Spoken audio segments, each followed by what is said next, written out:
La Constitución de 1991 surgió en un contexto de profunda crisis institucional, violencia y descontento social. En los años 80 Colombia vivía el auge del narcotráfico, el fortalecimiento de guerrillas y paramilitares, y una creciente pérdida de confianza en el Estado. La Constitución de 1886, vigente hasta entonces, era percibida como obsoleta y centralista. El asesinato de Luis Carlos Galán en 1989 impulsó el movimiento estudiantil de la Séptima Papeleta, que promovió la convocatoria de una Asamblea Nacional Constituyente. Esta iniciativa recibió amplio respaldo en las elecciones de 1990.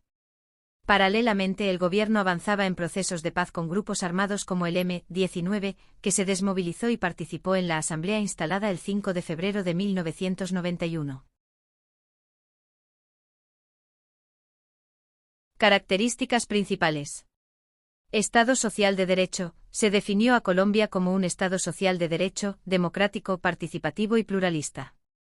Se fortalecieron los mecanismos de participación ciudadana, como el referendo, la consulta popular, la iniciativa legislativa, el cabildo abierto y la revocatoria del mandato. Reconocimiento de la diversidad. Se reconoció a Colombia como una nación pluriétnica y multicultural, garantizando derechos a comunidades indígenas y afrodescendientes, incluyendo la autonomía en sus territorios.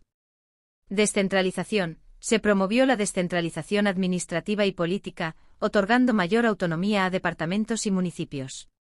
Protección de derechos fundamentales. Se creó la acción de tutela como mecanismo para la protección inmediata de los derechos fundamentales, y se establecieron instituciones como la Corte Constitucional y la Defensoría del Pueblo para garantizar su cumplimiento. Y les vamos a preguntar acerca de qué saben de la Constitución de 1991.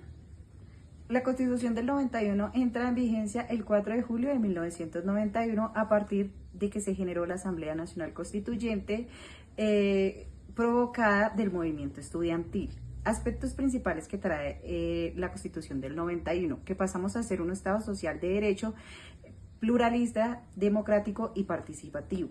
Entre la parte participativa tenemos como algunos mecanismos de participación ciudadana, como son el plebiscito, la consulta popular, la revocatoria del mandato. Se adicionan algunos derechos fundamentales como son el derecho a la reproducción y sexualidad, el derecho al buen nombre y el derecho al debido proceso.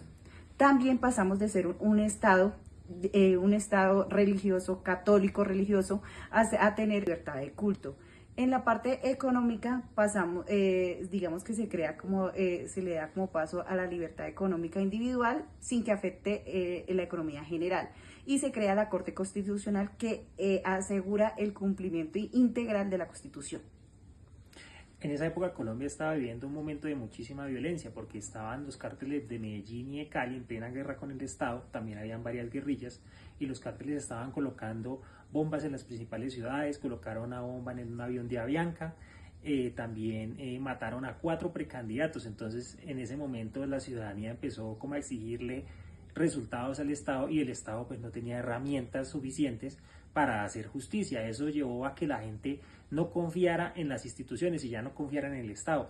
Entonces los estudiantes lo que hicieron fue tomar ese sentir ciudadano y crear unos volantes, colocarlos en los principales diarios para que la gente los recortara y lo llevara a las urnas el día de las elecciones. Eso era un volante pequeño que decía que si estaba de acuerdo en crear o no una Asamblea Nacional Constituyente.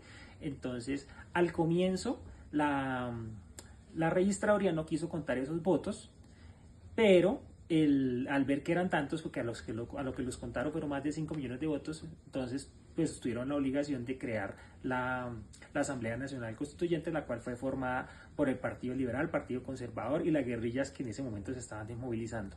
Ampliación de derechos. Se reconocieron más derechos fundamentales, incluyendo los sociales, económicos y culturales. Inclusión política. Se abrió el sistema político a nuevos actores, aumentando la participación de sectores excluidos.